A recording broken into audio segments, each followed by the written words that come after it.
Right, thank you very much indeed, ladies and gentlemen. Welcome back.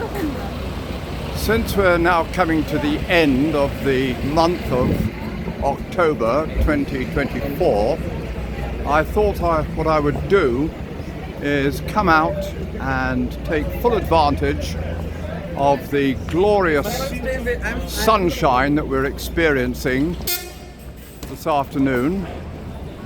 It's actually quite warm. It's not as cold as it usually is at this time of year. So what I'm doing is making my way from here towards the west front of St. Paul's Cathedral, which will come into view in just a moment. Well, perhaps not quite, because we have a huge tree in the way. Never mind. We'll just move forward and you'll get a much better view as I do that.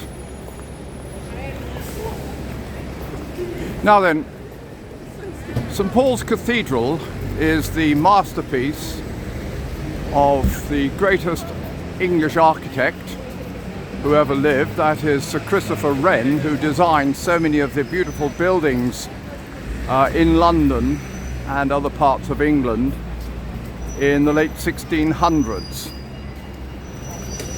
So we're very well endowed with buildings built by Wren. Now then, hang on, let's just make certain you get the full effect of this. Not going to be quite so easy as I thought, but nevertheless we can make a try. Now, there's been a cathedral here ever since the year 604. So this place has been the focal point of Christian worship for over 1400 years, and there have been 5 cathedrals in total on this site, and all 4 present cathedrals perished in flames. They were burnt down one reason or another. The last one, of course, was in the Great Fire of London of 1666. This building almost perished in flames during the last war. It would have done so if it hadn't been for a team of men who were stationed on the roof dealing with the fire bombs as they fell from the sky, picking those bombs up and then just throwing them down into the street below. Anyway, what I'd like to do is just move a little bit closer so I can talk a bit about the detail on this church, so just bear with me. What you can see is the pediment, that is the triangle supported by the 8 columns, and within that triangle you have a depiction of the conversion of St. Paul on the road to Damascus. And then St. Paul himself stands right on the top of that triangle, and over on the left you have a statue of St. Peter, and over on the right the statue of St. James. If you look closely, you'll see the seated statues are those of Matthew, Mark, Luke and John, the Gospel writers. And within the panelling of this building you have depictions from the Acts of the Apostles, of course, in which St. Paul was very much involved.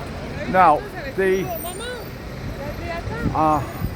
west front, this was built in the early 1700s, and this was a time when we were starting to import pineapples into London. It's for that reason that we have pineapples right here on the very top of the towers.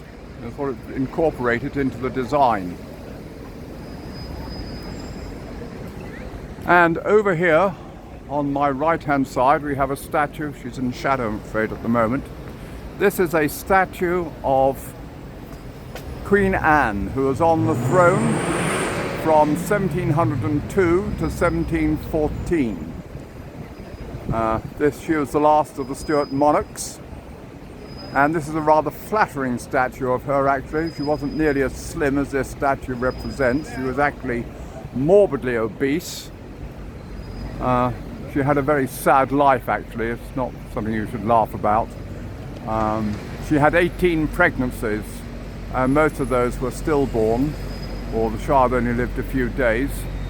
And the longest one of her children lived was for 10 years. That was the Duke of Gloucester. Anyways, to console herself, she used to stuff herself with all the sorts of food that dietitians say that we should avoid, sweet and sticky stuff. A French ambassador used to say that she used to eat like a horse. And of course, being queen, nobody could stop her. Nobody could say, don't you think you've had enough? So she just ate and ate and ate. Anyway, she died in 1714, and when they buried her in Westminster Abbey, they needed a square coffin to bury her in. Now, underneath the statue of Queen Anne, we have statues which represent her various dominions, and this one here, immediately in front of me, bearing the three-pronged pitchfork, is a statue which represents England. And as I go round, you can now see here, there is a statue which represents France. Well, English kings and queens used to call themselves the rightful kings and queens of France. That's a bit of a cheek, really. They carried on doing that right up until the end of the 18th century, but she wasn't Queen of France by any stretch of the imagination, really. Now here,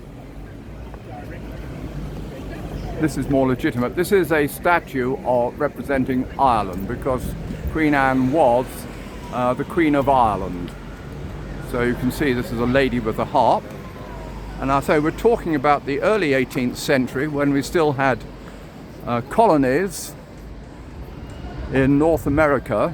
And this statue is here. This is of a Native American with a feathered headdress to represent the colonies which were part under the dominion of the British Crown. And actually, if you look very carefully, you'll see underneath the feet of one of these, one of her feet, they have the severed head of presumably a savage, just to show the benefits of bringing civilization to America. So there we have it, ladies and gentlemen. It's a glorious day. I wish I could go on. There is so much to say about this beautiful building, and I hope that I shall very soon be able to talk about it in further detail. For the meantime,